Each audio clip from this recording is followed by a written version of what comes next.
think of this One Belt and One Road meeting? When it comes to this, I think you got a good question. There's 6 unknown. It's you and all the warrior friends and all the Chinese people don't know about. The first unknown is that you guys have no idea what Wang Qishan has been doing. Let me tell you. Wang Qishan is the commander-in-chief behind the whole One Belt and One Road summit. This is something that you don't know of. The second unknown is that the first One Belt and One Road is the first One Belt and One Road summit in 2017, which was also a military exercise. Do you know how many planes were on the exercise? 380 to 360. All kinds of warships from various countries are probably also hundreds. Do you know how many were there in this time? There were 20 warships and 39 aircrafts in the fog. So you don't know that this exercise, the United States is taking an action. Given a warning to all countries, the Japanese frigate was a medical ship. A quid pro quo for Xi Jinping's visit to Japan. And the big Japanese flag in Qingdao is to honor themselves rather than to you. What other countries? Is Russia coming? Looks like no one. Actually, there's one. What kind of ship was it? Tell me first. Looks like a frigate. It's not a ship. It's technically a place to go to the bathroom. It's a toilet ship. A corvette.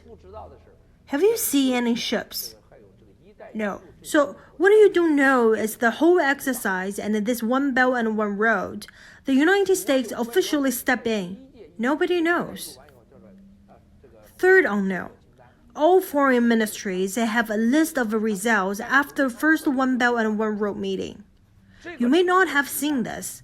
Go back and have a look. Warrior friends, have a look. Everything is on the Ministries of Foreign Affairs website. The list of achievements, and this list of achievements, that is the gap of diamonds and a cabbage, even includes your constructions for the theater. Isn't that nonsense? Fourth unknown. This time, the Communist Party and Russia's Putin came to this summit. It was the most unhappy meetings of all. They had 30 meetings with President Xi. This time is the most unpleasant. Why? China and Russia want to sign a new oil deal.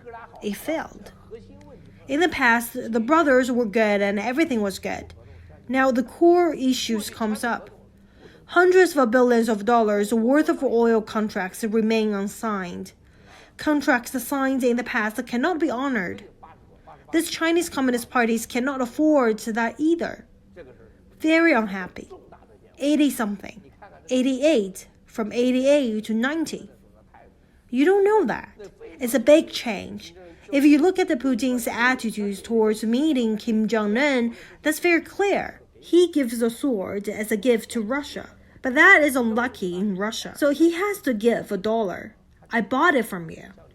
Otherwise, it's the sword to stab me. Either I use the money to buy it or I use my body to block it. Of course, he will give you the money as a token. Like the Chinese give you a pair of shoes, give me $1 as an exchange. That's what it means. But what is the core? Russia has to step back. I can't be that close to Chinese Communist Party and Kim Jong-un. Still want to be good friends with America. So this meeting is something that you don't know of. The second One Belt and One Road summit is the new beginning for the break between the China and Russia, a total break. The trilateral relationship relied on Soviet Union and Russia against the US. This is a huge matter. Fifth unknown. Among all the leaders of the countries in this summit, please find me who is the most important one. I will tell you that all of these people who attended this summit are from 20 countries. The first time is 1,600 people. This time say is also more than 1,000 people. But the level was low. America and Europe did not go at all. I can tell you that the leader of this trip included the United Arab Emirates, who went to Dubai as a deputy prime minister. Is he from Dubai? The UAE is like no one tent. You look at Saudi Arabia. Saudi Arabia didn't dare to go. Americans say, you dare to go. He said the number of officials involved was unprecedented low rank, or to say it is the lowest rank. Who did it? America and Europe. If you go, and I will fix you. Even Italy got the tens of billions of euros. Even France, tens of billions. Who went there? You see, he can be. What's the result? The sixth unknown. The second One Belt and One Road conference, which was held in Beijing, unprecedented resistance within the party. There is much grumbling.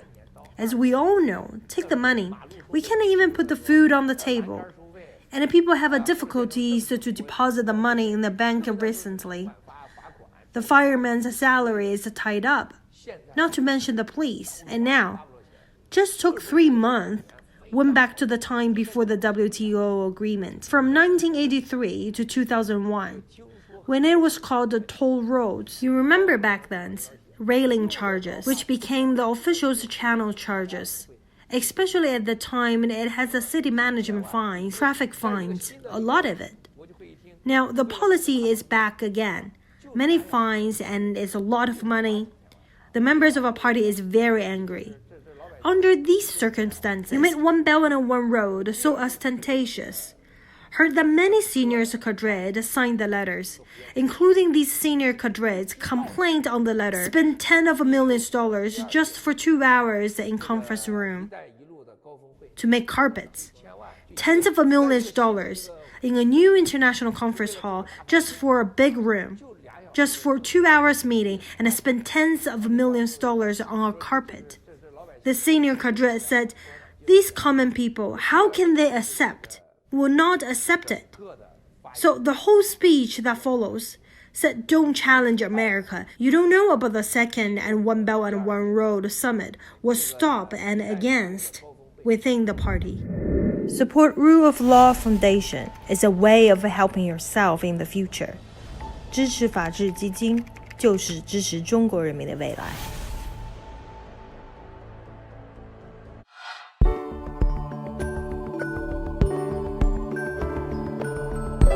Thanks for watching. Please subscribe The Voice of Kwok Media.